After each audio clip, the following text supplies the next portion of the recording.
Assalamualaikum. Jangan lupa like, comment, and subscribe. Bye.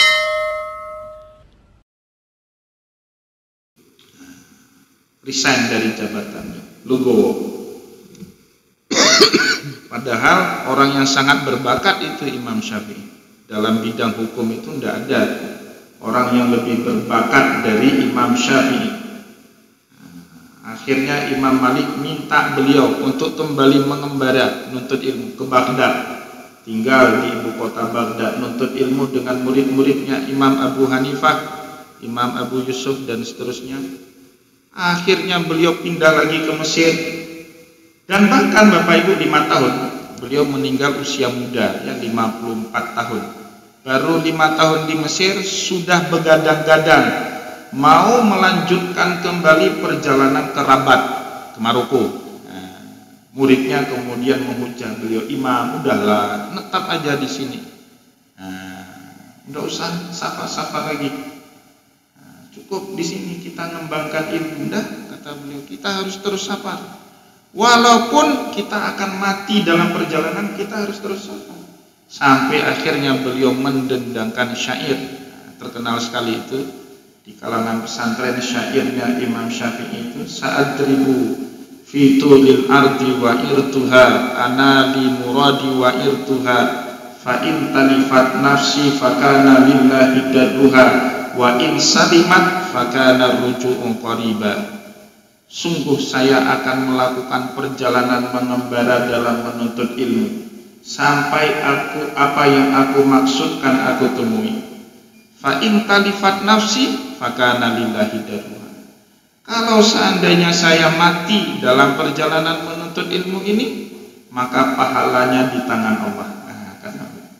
Wa in kana ruju'u, kalau seandainya saya selamat nanti dalam perjalanan, fa in salimat nafsi fakana ruju'u qariba, maka waktu kembali ke kampung halaman sudah sangat dekat.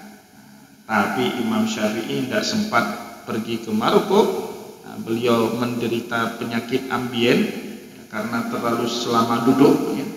Akhirnya meninggal dunia dengan penyakit itu. Bapak Ibu kaum muslimin dan muslimat, jamaah pengajian yang dimuliakan oleh Allah.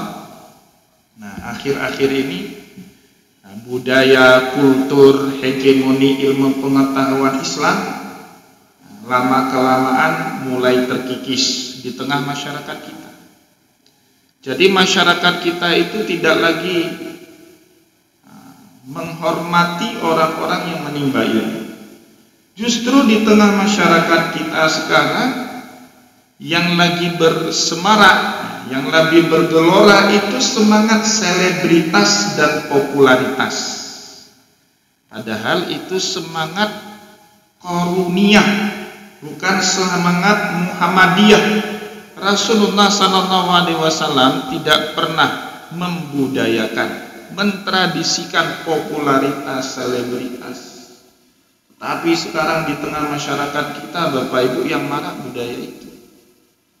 Dulu diceritakan oleh Allah dalam Al-Quran, orang pertama yang membudayakan selebritas dan popularitas itu Qarun.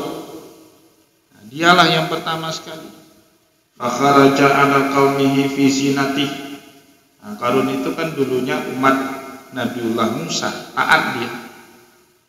Inna Qaruna kana min qaumi Musa fabagha alaihim. Tapi belakangan karena hartanya berlimpah ruah melunjak, lupa daratan, lupa diri. Maka oleh sebab itu suatu hari Bapak Ibu puncak pembangkangan Qarun kepada ajaran Nabiullah Musa itu diabadikan juga sama Allah dalam surat Al-Qasas. Fakharaja ala qaumihi fi zinatih. Dia keluar dari rumahnya bawa kendaraan branded, barang mewah, pakaian bagus, pamer harta, kalau bahasa anak sekarang flexing. Budaya selebritas lah, budaya popularitas. Sehingga orang-orang lain tergiur, pengen semua menjadi Qarun, menjadi selebritas, menjadi popularitas. Qala ya laita lana mislama utiya Qarun innahu ladzu haddin adzim. Moga-moga besok hari kami bisa menjadi seperti Qarun. Sungguh ini adalah pemberian yang sangat agung dari Allah. Nah, itu salah. Nah, tadi Pak, kita sudah mengungkapkan, harta sebanyak apapun, kekuasaan sebanyak apapun, tapi tanpa diilmui, justru itu hanya akan menjadi musibah bagi kita. Imam Abu Yazid Al-Bustami dulu ditanya saat ada seorang badut diundang ke istananya Harun ar-Rasyid.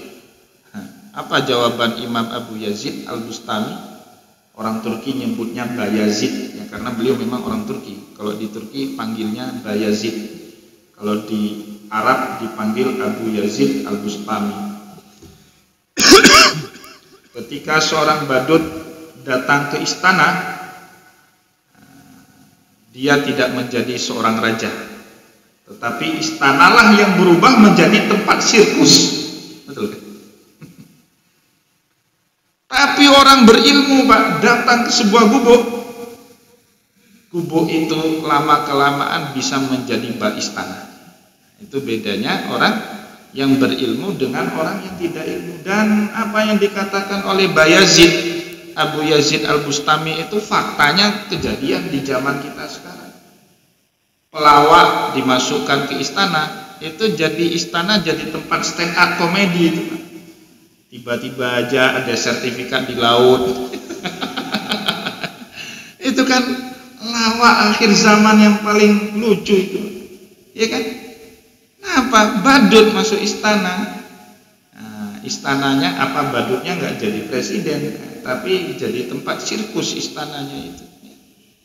Ya, seperti itu. Bapak Ibu kaum muslimin dan muslimat, jamaah pengajian yang dimuliakan oleh Allah. Nah, maka itulah kemudian ya, yang menyebabkan orang-orang yang berlimpah ilmu pengetahuan di zaman Nabiullah Musa alaihissalam marah, kesal ketika Qarun mencoba menyimpangkan umatnya Nabiullah Musa dari ajarannya Musa. Marah sekali. Kan orang-orang masyarakat awam ini matanya mudah dan gampang tersilau. Lihat orang naik mobil mewah, itu kayaknya standar ulama harus naik Alphard. Enggak seperti itu. Standarnya pejabat harus naik mobil yang dikawal sama koridor. Enggak, bukan budaya itu Islam. Bukan budaya selebritas, bukan budaya popularitas. Ketika Qarun mencontohkan itu, marah besar itu. Para ulama-ulama di zaman itu marah besar. Wa qala alladziina utul ilma wailakum thawabullahi khairun liman amana wa amila shalihan wa la yulaqaha illa sabir. Saat mendengar orang-orang awamnya ngomong itu, ya laitalana mislama utiya Qarun, moga-moga kami besok jadi Qarun semua, punya mobil Alphard dikawal dengan koridor. Ya, kalau kita pergi ke kedai kopi semua orang bangun menghormati kita. Kalau pergi ke pesantren, ke madrasah, ditepuk rebana marhaban. Itu kan budaya selebritas semua Pak, budaya popularitas semua. Rasulullah SAW kemana-mana cuma dua, sama Anas bin Malik. Nggak ada itu panitia penyambutan ketibaan hijrah Rasulullah. Maka geram sekali itu. Orang-orang yang punya ilmu di zaman itu geram sekali mendengar orang awam ngomong seperti itu. Wa qala alladziina utul ilma, berkatalah orang-orang yang diberikan ilmu oleh Allah kepada mereka, wailakum, celaka kalian semua, sawabullahi khairun liman amana wa amila shalihan. Pahala di sisi Allah itu jauh lebih baik daripada apa yang kalian cari dari kemewahan yang dipertontonkan oleh Fir'aun, oleh Qarun. Nah, oleh sebab itu Bapak Ibu, saya baru baca satu buku. Kita mungkin harus banyak belajar juga dengan budaya-budaya lain di luar Islam yang mereka teguh, komit dengan nilai-nilai yang muncul dari budaya mereka sendiri. Ada seorang penulis barat namanya Alvin Toffler. Dia meneliti kenapa sekarang banyak orang pintar itu kalau nggak dari Cina, dari India. Itu Bapak Ibu hampir 60% perusahaan-perusahaan high-tech, teknologi tinggi, apakah di Barat, di Eropa, di Amerika, atau pusatnya di Amerika itu di Silicon Valley, itu rata-rata berasal dari India. Ya. CEO Google itu orang India.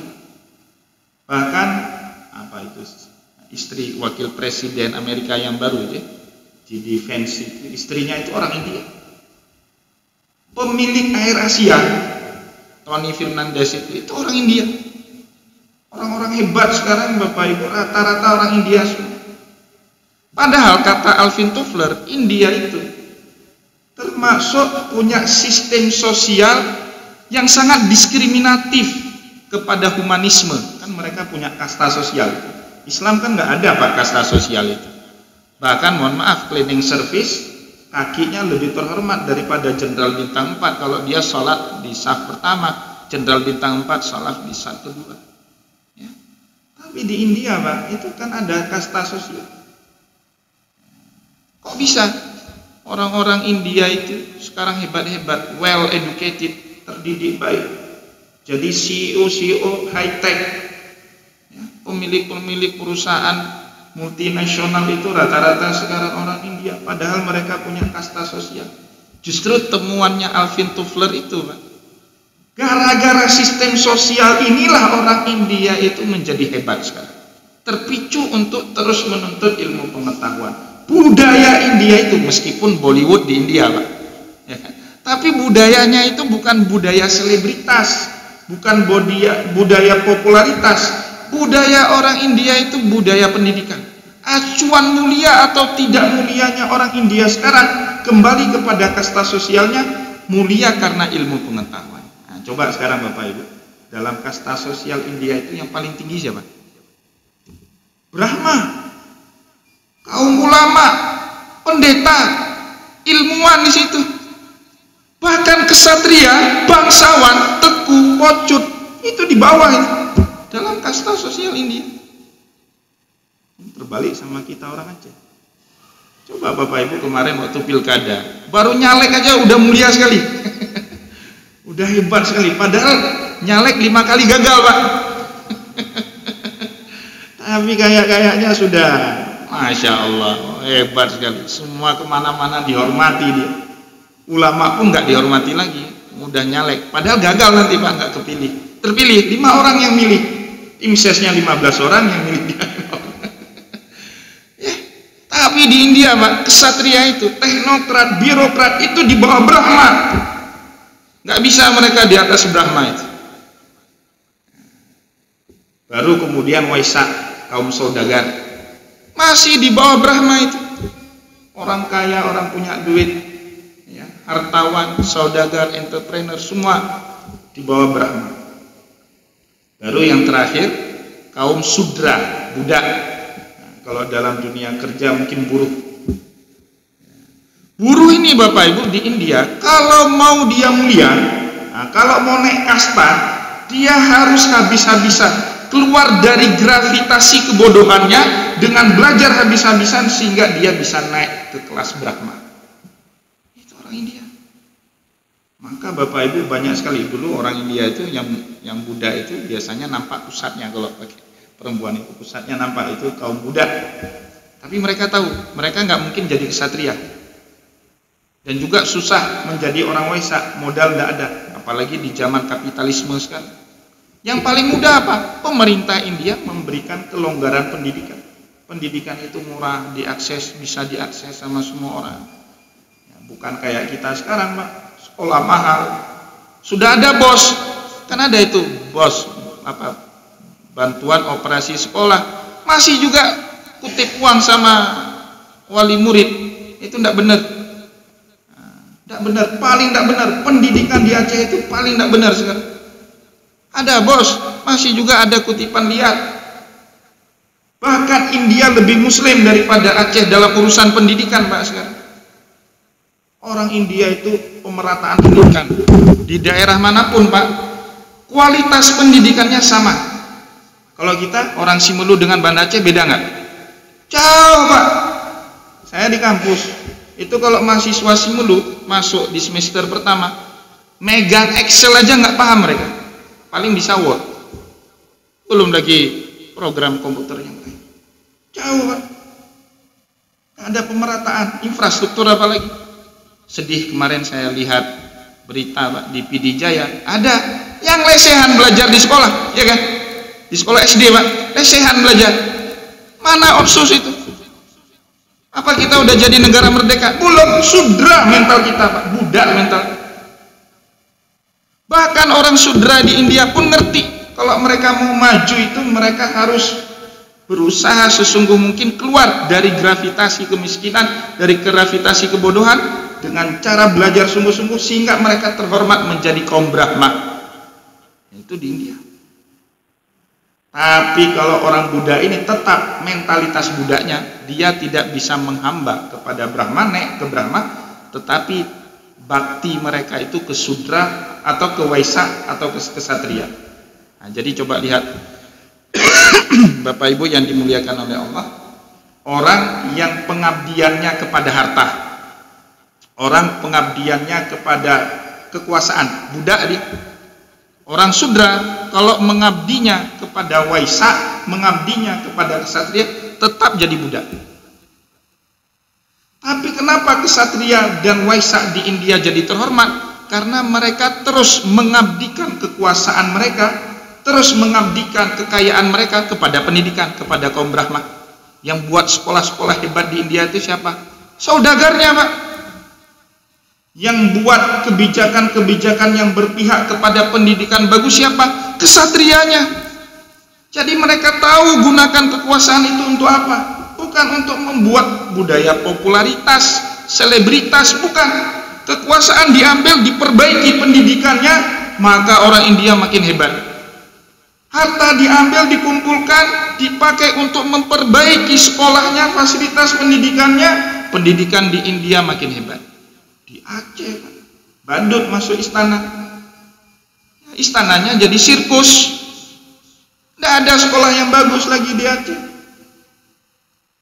Nah itu, jadi kita tidak boleh berbangga diri dengan budaya selebritas ataupun popularitas, karena itu bukan budaya yang dicontohkan oleh baginda Rasulullah Sallallahu Alaihi Wasallam. Jadi Bapak Ibu yang dimuliakan oleh Allah, ini sudah jam berapa?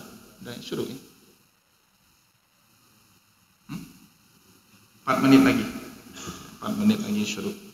Nah, jadi ini mohon maaf agak sedikit emosional karena geram saya. Kalau ngomong pendidikan, bahkan saya ngomong langsung itu sama Pak Kepala Dinas Pendidikan. Nah, kalau bisa ndak usah main proyek lah orang pendidikan ini. Main proyek di PU aja lah. Ini masa mikir pendidikan mikirnya proyek dulu, nggak bisa. Pepatah Melayu sudah ngajari itu kan dulu. Kalau seorang guru itu kencingnya sambil berdiri, ya sudah murid kita itu kencingnya sambil berlari. Nggak boleh, harus serius masalah pendidikan karena itu budaya, hegemoni agama kita dipertaruhkan pada pendidikannya. Kalau kita nggak serius ngurus itu, ya kita nggak bisa jadi apa-apa. Dan alhamdulillah, saya lihat ada tren, ada kecenderungan dari masyarakat kita terutama ya, harus bawah senang dengan ilmu, senang mengaji. Itu suatu hal yang patut kita syukuri tentunya, dan kita terus berharap ya, agar pemerintah kita itu diberikan hidayah, diberikan kelapangan pikiran sama Allah ya, untuk serius mengurusi masalah pendidikan sehingga Aceh itu bisa kembali berjaya. Bukan dengan yang lain Pak. Semua bangsa itu tidak pernah berjaya dengan SDA-nya, tidak ada. Tidak ada satupun bangsa besar di dunia itu berjaya dengan sumber daya alamnya. Semua bangsa besar di dunia itu maju karena sumber daya manusia. Produk dan fasilitas untuk memperbaiki sumber daya manusia itu tidak ada lain kecuali pendidikan ya, semoga ada manfaatnya pengajian kita pada kesempatan pagi dan subuh yang berbahagia ini. Saya mohon maaf ya kalau ada yang tidak berkenan mungkin dengan pengajian pada kesempatan subuh ini.